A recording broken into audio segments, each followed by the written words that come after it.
Theodore Gilmore Bilbo, October 13, 1877 to August 21, 1947, was an American politician who twice served as governor of Mississippi, 1916-20, 1928-32, and later was elected a U.S.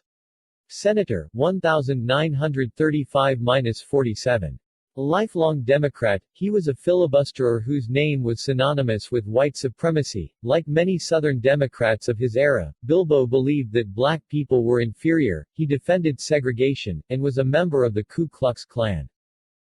Bilbo was educated in rural Hancock County, later Pearl River County. He attended Peabody Normal College in Nashville, Tennessee and Vanderbilt University Law School. After teaching school he attained admission to the bar in 1906, and practiced in Poplarville. He then served in the Mississippi State Senate for 4 years, 1908 to 1912. Bilbo overcame accusations of accepting bribes and won election as lieutenant governor, a position he held from 1912 to 1916. In 1915, he was elected governor, and he served from 1916 to 1920. During this term he earned accolades for enacting progressive measures such as compulsory school attendance, as well as increased spending on public works projects. He was an unsuccessful candidate for the United States House of Representatives in 1920. Bilbo won election to the governorship again in 1927, and served from 1928 to 1932. During this term Bilbo caused controversy by attempting to move the University of Mississippi from Oxford to Jackson. In another controversy, he aided Democratic nominee Al Smith in the 1928 presidential election by spreading the story that Republican nominee Herbert Hoover had socialized with a black woman. Mississippi voters, considering whether to maintain their allegiance to the Democratic Party in light of Smith's Catholicism and support for the repeal of Prohibition, largely remained with Smith after Bilbo's appeal to racism. In 1930, under Governor Bilbo, Mississippi introduced a sales tax, the first American state to do so. In 1934 Bilbo won election to a seat in the United States Senate. He served from 1935 until his death. In the Senate, Bilbo maintained his support for segregation and white supremacy. He was also attracted to the ideas of the black separatist movement, considering it a potentially viable method of maintaining segregation. He died in a New Orleans hospital while undergoing treatment for cancer, and was buried at Juniper Grove Cemetery in Poplarville. Bilbo was of short stature, frequently wore bright, flashy clothing to draw attention to himself, and was nicknamed the Man because he tended to refer to himself in the third person. Bilbo was the author of a pro-segregation work, Take Your Choice, Separation or Mongrelization. Education and family background. On October 13, 1877, Bilbo was born in the small town of Juniper Grove in Hancock, later Pearl River County. His parents, Obedience Beatty, née Wallace or Wallace, and James Oliver Bilbo, were of Scotch-Irish descent, and James was a farmer and veteran of the Confederate States Army who rose from poverty during Theodore Bilbo's early years to become vice president of the Poplarville National Bank. Theodore Bilbo obtained a scholarship to attend Peabody Normal College in Nashville, Tennessee, and later attended Vanderbilt University Law School, but did not graduate from either. He also taught school and worked at a drug store during his legal studies, was admitted to the bar in Tennessee in 1906, and began a law practice in Poplarville, Mississippi the following year. During his teaching career, Bilbo was accused of being overly familiar with a female student. At Vanderbilt, though he had been admitted to the senior class, he left without graduating. He was accused of cheating on academics, but it appears more likely that he left school for financial reasons. Though these accusations never rose to the level of formal charges, they helped create the perception that Bilbo was profligate and dishonest. State Senate. On November 5, 1907, Bilbo was elected to the Mississippi State Senate. He served there from 1908 to 1912. In 1909 he attended non-credit summer courses at the University of Michigan Law School during a period when the legislature was not in session. In 1910, Bilbo attracted national attention in a bribery scandal. After the death of U.S. Senator James Gordon, the legislature was deadlocked in choosing between Leroy Percy or former Governor James K. Vardaman as Gordon's successor. After 58 ballots, on February 28 Bilbo was one of several candidates to break the stalemate by switching his vote to Percy, who won 87-82. Bilbo told a grand jury the next day that he had accepted a $645 bribe from L.C. Dulany, but that he had done so as part of a private investigation. The state Senate voted 28-10 to expel him from office, falling one vote short of the three-quarters majority needed. The Senate passed a resolution, which did not require a three-quarters majority, calling him unfit to sit with honest, upright men in a respectable legislative body. During his subsequent campaign for lieutenant governor, Bilbo made a comment to Washington Dorsey Gibbs, a state senator from Yazoo City. Gibbs was insulted, and during the ensuing skirmish broke his cane over Bilbo's head. But Bilbo's campaign was successful, and he served as lieutenant governor from 1912 to 1916. One of his first acts as lieutenant governor was to remove from the records the resolution calling him unfit to sit with honest men. Governorship. After serving as lieutenant governor of Mississippi for 4 years, Bilbo was elected governor in 1915. Cresswell 2006, argues that in his first term, 1916-20, Bilbo had the most successful administration of all the governors who served between 1877 and 1917, putting state finances in order and supporting progressive measures such as compulsory school attendance, a new charity hospital, and a board of bank examiners. In his first term, his progressive program was largely implemented. He was known as Bilbo the Builder, because of his authorization of a state highway system, as well as lime-crushing plants, new dormitories at the Old Soldiers' Home, a tuberculosis hospital and his work on eradication of the South American tick. In 1916 he pushed through a law eliminating public hangings. The Haynes Report, a call to national action in response to race riots throughout the summer of 1919, pointed to Bilbo as exemplifying the collective failure of the states to stop or even prosecute thousands of lawless executions over several decades. Before the burning at the stake of John Hartfield in Ellisville, Miss, on June 26, 1919, according to the report, Bilbo said in a speech, "I am utterly powerless. The state has no troops, and if the civil authorities at Ellisville are helpless, the states are equally so." Furthermore, excitement is at such a high pitch throughout South Mississippi that any armed attempt to interfere would doubtless result in the deaths of hundreds of persons. The Negro has confessed, says he is ready to die, and nobody can keep the inevitable from happening. Campaign for U.S. Congress. The state constitution prohibited governors from having successive terms, so Bilbo chose to run for a seat in the U.S. House of Representatives in 1918. During the campaign, a bout of Texas fever broke out among cattle and Bilbo supported a program to dip cattle in insecticide to kill the ticks carrying the fever. Mississippi farmers were generally not happy about the idea, and Bilbo lost the primary to Paul B.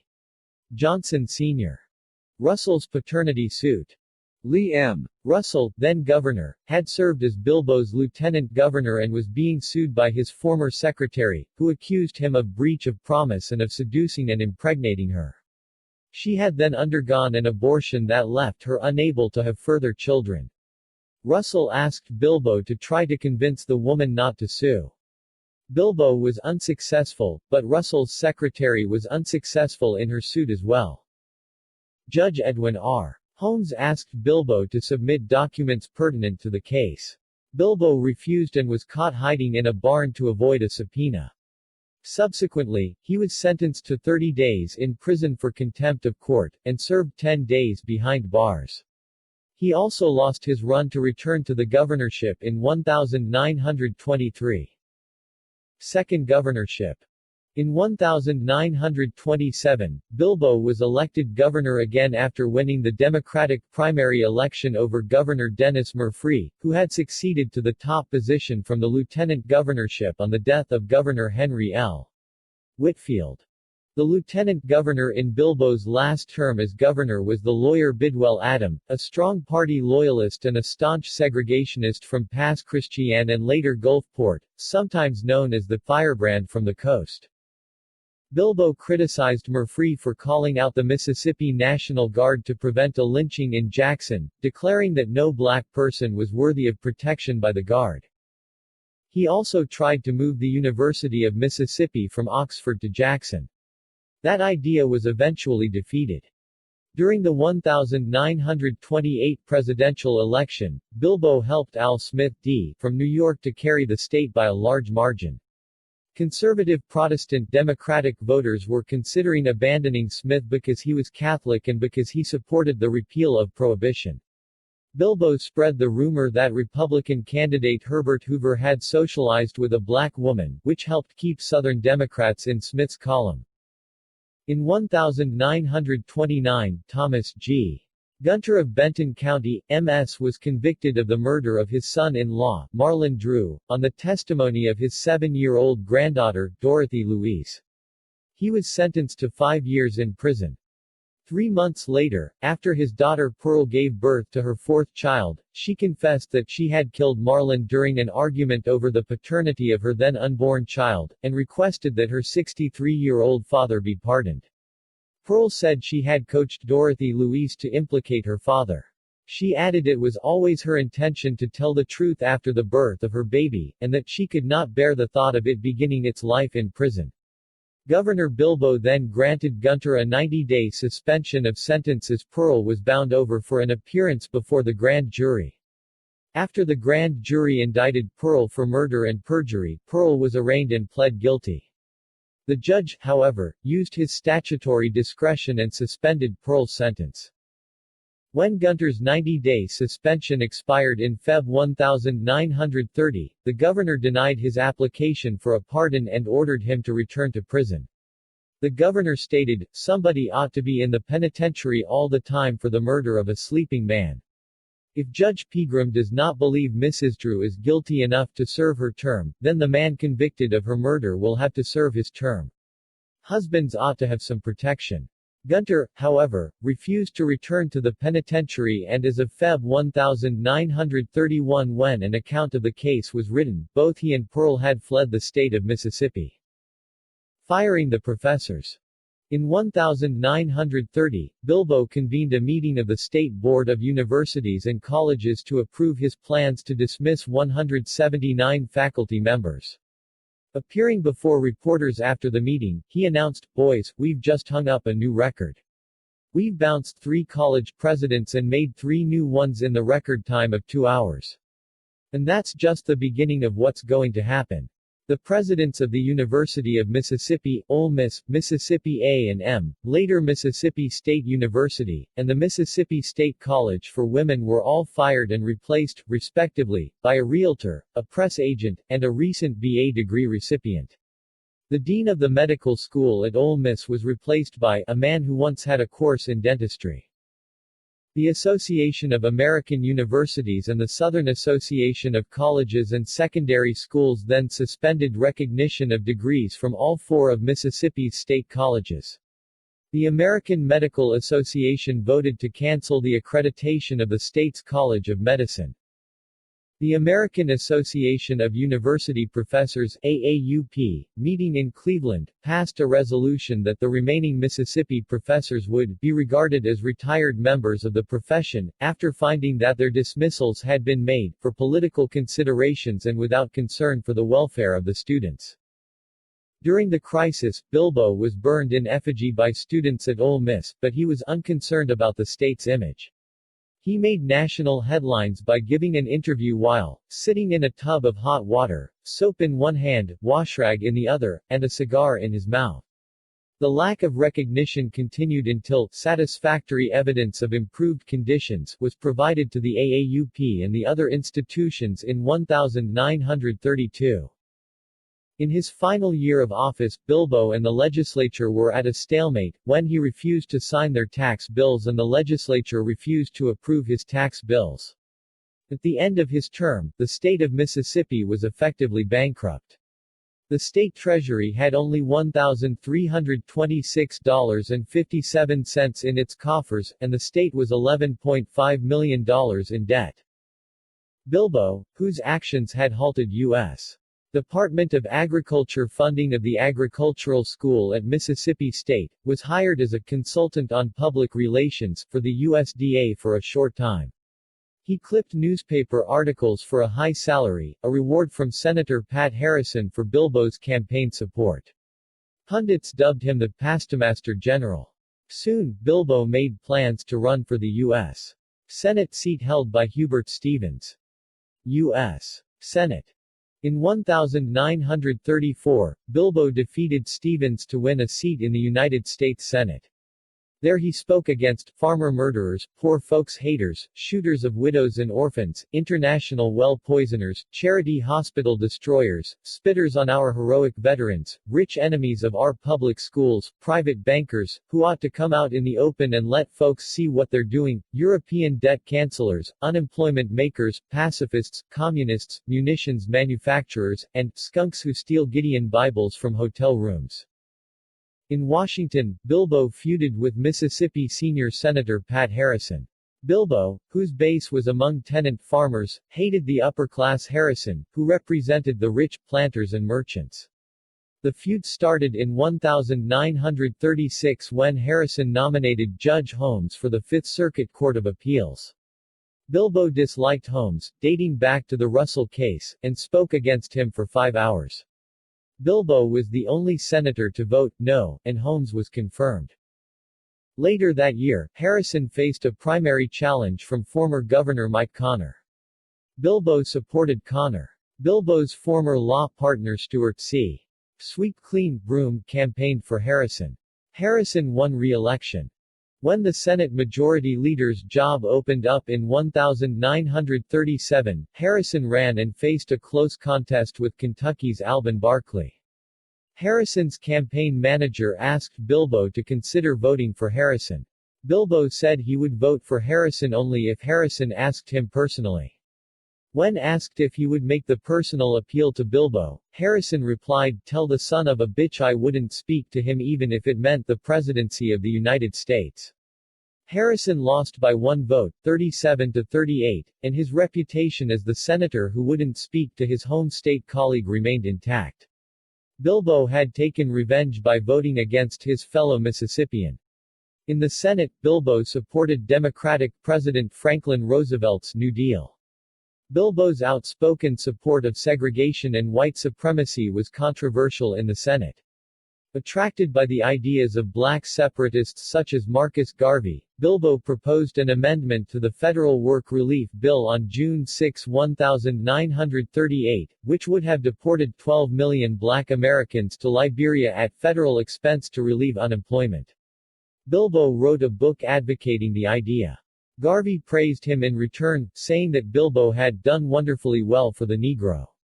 But Thomas W. Harvey, a senior Universal Negro Improvement Association and African Communities League leader in the U.S., distanced himself from Bilbo because of his racist speeches.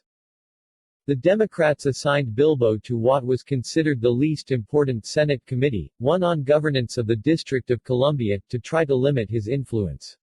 Bilbo, however, used his position to advance his white supremacist views. Bilbo was against giving any vote to district residents, especially as the district's black population was increasing because of the Great Migration. After re-election, he advanced to sufficient seniority to chair the committee, 1945-47. He also served on the Pensions Committee, chairing it 1942-45.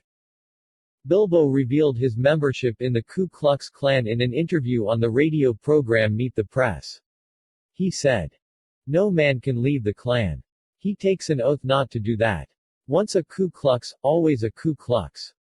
He was a prominent participant in the lengthy Southern Democratic filibuster of the Costigan-Walker anti-lynching bill before the Senate in 1938. Bilbo said, "If you succeed in the passage of this bill, you will open the floodgates of hell in the South. Raping, mobbing, lynching, race riots, and crime will be increased 1,000-fold, and upon your garments and the garments of those who are responsible for the passage of the measure will be the blood of the raped and outraged daughters of Dixie, as well as the blood of the perpetrators of these crimes that the red-blooded Anglo-Saxon white Southern men will not tolerate." Bilbo denounced Richard Wright's autobiography, Black Boy, 1945, on the Senate floor. Its purpose is to plant the seeds of devilment and trouble breeding in the days to come in the mind and heart of every American Negro. It is the dirtiest, filthiest, lousiest, most obscene piece of writing that I have ever seen in print. I would hate to have a son or daughter of mine permitted to read it, it is so filthy and so dirty. But it comes from a Negro, and you cannot expect any better from a person of his type. Bilbo was outspoken in saying that blacks should not be allowed to vote anywhere in the United States, regardless of the 14th and 15th Amendments to the Constitution. Black World War II veterans complained of long-standing disfranchisement in the South, which Mississippi had achieved in 1890 by changes to its constitution related to electoral and voter registration rules, which the other Confederate states and Oklahoma followed with similar changes through 1910, most of which survived court challenges. Bilbo's campaign was accused of provoking violence related to voting. Critics accused Bilbo of giving war contracts out to his friends. During the 1946 Democratic Senate primary in Mississippi, his last race, Bilbo was the subject of a series of attacks by journalist Harding Carter Jr., in his paper, the Greenville Delta Democrat-Times. He won that primary against three other opponents with 51.0% of the vote. One of his rivals was Nelson Trimble Levings, who owned a Mississippi plantation and was an investment banker in New York City. As usual, Bilbo faced no Republican opposition in the 1946 general election. Based on a request by Liberal Democratic Senator Glenn H. Taylor of Idaho, the newly elected Republican majority in the United States Senate refused to seat Bilbo for the term to which he was elected because of his speeches. He was believed to have incited violence against blacks who wanted to vote in the South. In addition, a committee found that he had taken bribes. A filibuster by his supporters delayed the seating of the Senate for days. It was resolved when a supporter proposed that Bilbo's credentials remain on the table while he returned home to Mississippi to seek medical treatment for oral cancer. Death. Bilbo retired to his dream house, estate in Poplarville, Mississippi, where he wrote and published a summary of his racial ideas entitled Take Your Choice, Separation or Mongrelization, Dream House Publishing Company, 1947. His house, which served as the eponym and office of his publishing company, burned down in late fall that year, with the fire consuming many copies of the book. Bilbo died at the age of 69 in New Orleans, Louisiana. On his deathbed he summoned Leon Lewis, the editor of the black newspaper Negro South, to make a statement. I am honestly against the social intermingling of Negroes and whites, but I hold nothing personal against the Negroes as a race. They should be proud of their God-given heritage just as I am proud of mine. I believe Negroes should have the right to indiscriminate use of the ballot, and in Mississippi too, when their main purpose is not to put me out of office and when they won't try to besmirch the reputation of my state. Bilbo was treated at the forerunner of New Orleans' Ochsner Medical Center called Ochsner Clinic. An orderly named Frank Wilderson, an African-American student at Xavier University, later a vice president at the University of Minnesota, worked part-time at the Ochsner Clinic at the time. After Bilbo died, the orderlies on duty left Bilbo's body in the room until Wilderson began work later that night, so that the African-American orderly could remove the body of the segregationist. Wilderson said in a 2004 newspaper article, "The moment was stark because alive he Bilbo would have resisted any attempt for me to touch him." His funeral at Juniper Grove Cemetery in Poplarville was attended by 5,000 mourners, including the governor and the junior senator. A bronze statue of Bilbo was placed in the rotunda of the Mississippi State Capitol building. It was relocated to another room, which is now frequently used by the Legislative Black Caucus. Some of the members use the statue's outstretched arm as a coat rack.